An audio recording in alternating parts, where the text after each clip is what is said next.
उत्तर प्रदेश लिए चलते हैं। मुख्यमंत्री योगी आदित्यनाथ अपनी बात रख रहे हैं। सपा के, बसपा के या कांग्रेस के नेताओं के घर में चला जाता और उनकी तिजोरी भरती। आप देख रहे होंगे पिछले 4 दिन से कैसे दीवालों से पैसा निकल रहा है, नोट की गड्डियां निकलती जा रही हैं। ये इन लोगों ने गरीबों का जो पैसा पिछली सरकारों के समय छुपा करके रखा था, अब समझ में आया होगा कि बबुआ क्यों नोटबंदी का विरोध करता था।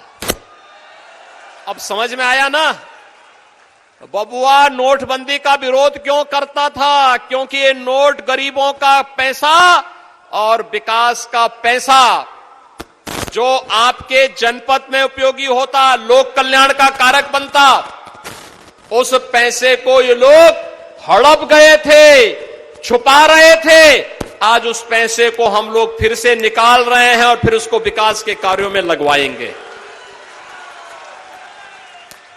भाइयों बहनों, मुझे एक बात तो आपको बतानी है। कांग्रेस ने इस देश के अंदर सर्वाधिक समय तक शासन किया, लेकिन शासन किस रूप में कर रही थी? आज आपने कांग्रेस का आपने महाराष्ट्र एटीएस का एक बयान देखा होगा। उस समय कैसे भारतीय जनता पार्टी के कार्यकर्ताओं को, नेताओं को, राष्ट्रीय स्वयंसेवक संघ के नेताओं को, हिंदू नेताओं को कैसे लोग झूठे मुकदमों में फंसाने का कार्य कर रहे थे। आपने मालेगांव विस्फोट के मामले में देखा होगा। कांग्रेस की शरारत देश के खिलाफ एक अपराध है और कांग्रेस के लोगों को इसके लिए माफी मांगनी चाहिए देश की जनता से। आतंकवादियों को प्रेरित और पोषित करने वाली ये कांग्रेस देश के साथ कैसे खिलवाड़ कर रही है, ये किसी से छुपा हुआ नहीं है। पहले जब सत्ता में थे तब उन आतंकियों को प्रेरित और प्रोत्साहित करते थे और हिंदू संगठनों पर झूठे मुकदमे दर्ज करते थे। और आज जब सत्ता के बाहर हैं तो हर उस कार्य का विरोध करते हैं जो कार्य जनता के हित के लिए हो। भाइयों बहनों, पिछले 4.5 वर्ष के अंदर हम लोगों ने प्रदेश में 43 लाख गरीबों को एक आवास दिया है। आपके फर्रुखाबाद में भी काफी लोगों को आवास मिले हैं। पूरे प्रदेश में 43 लाख लोगों को आवास मिला। समाजवादी पार्टी की सरकार में एक भी गरीब को आवास नहीं मिला। आवास का पैसा कहां चला गया? ये दीवालों से वही पैसा निकल रहा है।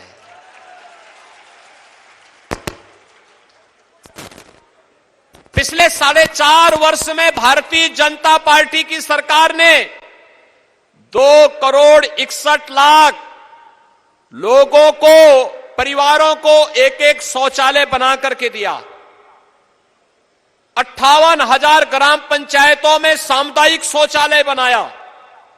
शहरों में भी पर्याप्त मात्रा में सामुदायिक शौचालय बनाए और सामुदायिक शौचालय को भी महिला स्वयंसेवी समूह को देकर के हर गांव में एक महिला स्वयंसेवी समूह से कहा, किसी एक निराश्रित महिला को इसके साथ जोड़िए। सरकार हर महीने उसे 9,000 रुपए देगी इसकी देखभाल और रख रखाव के लिए। लेकिन भाइयों बहनों, समाजवादी पार्टी की सरकार में गरीबों के लिए शौचालय क्यों नहीं बन पाए?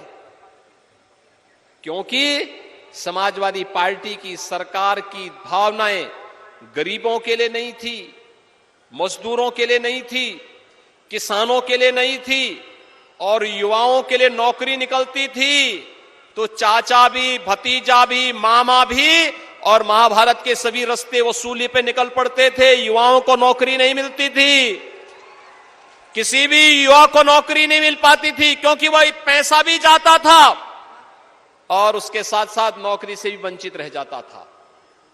भाइयों बहनों, हमारी सरकार ने पिछले 4.5 वर्ष के अंदर 4.5 लाख से अधिक लोगों को, नौजवानों को प्रदेश में नौकरी दी। 1 करोड़ 61 लाख नौजवानों को रोजगार के साथ जोड़ा और 60 लाख लोगों को स्वतः रोजगार के साथ जोड़ने का कार्य किया। प्रदेश के अंदर जब अच्छी सरकार होती है वह रोजगार भी देती है, नौकरी भी देती है, सुरक्षा भी देती है, समृद्धि का मार्ग भी प्रशस्त करती है। याद करिए 2017 के पहले किसान आत्महत्या कर रहा था। 2017 में सरकार बनी, पहले किसानों का कर्ज माफ किया और कर्ज माफी के बाद फिर आज मुझे बताते हुए प्रसन्नता है, हमारी सरकार ने गन्ना किसानों का 1,51,000 करोड़ रुपए के गन्ना मूल्य का भुगतान अब तक कर दिया है।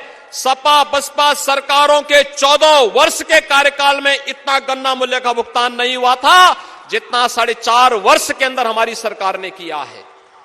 आखिर क्या कर रहे थे सपा बसपा के लोग?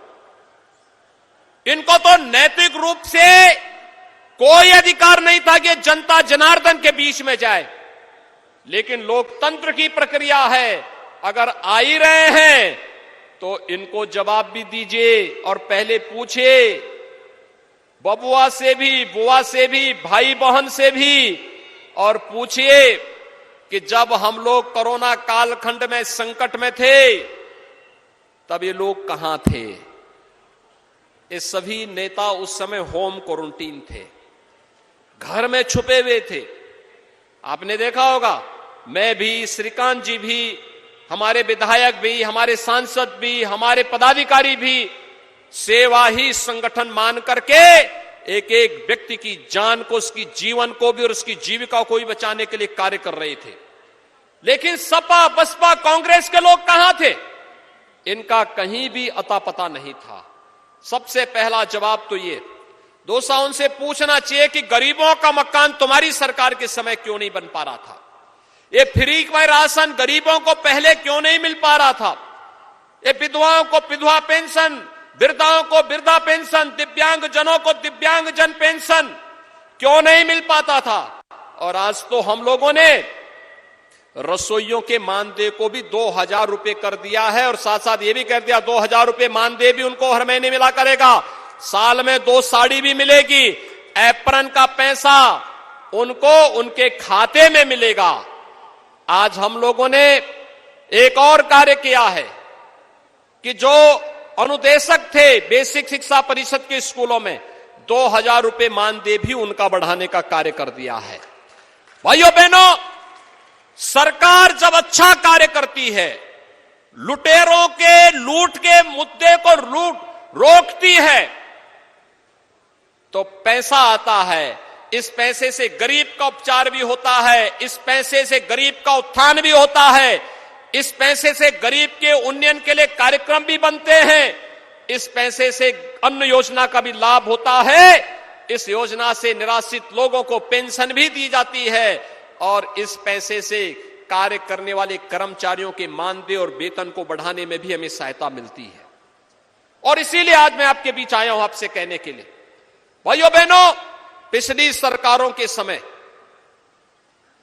गरीब तबाह था, नौजवान बेरोजगार था, किसान आत्महत्या कर रहा था, महिलाएं असुरक्षित थी, प्रदेश में दंगे होते थे, पर्व और त्योहार आते थे, दंगों का सिलसिला प्रारंभ हो जाता था।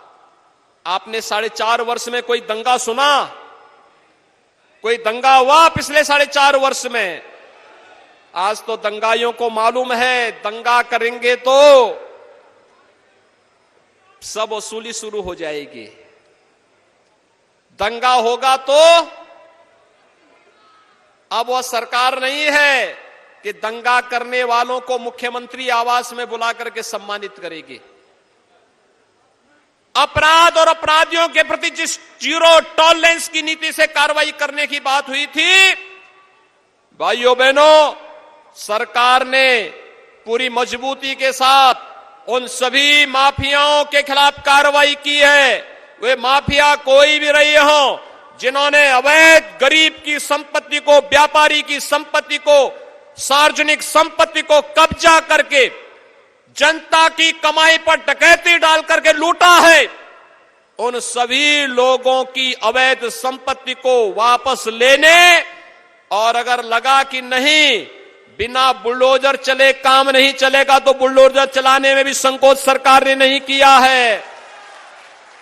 और भाइयों बहनों, मैं आपको यही कहने के लिए आया हूं, इस सुरक्षा का बेहतर वातावरण ही था जिसके कारण प्रदेश के अंदर निवेश हुआ, हर गरीब को सुरक्षा मिली।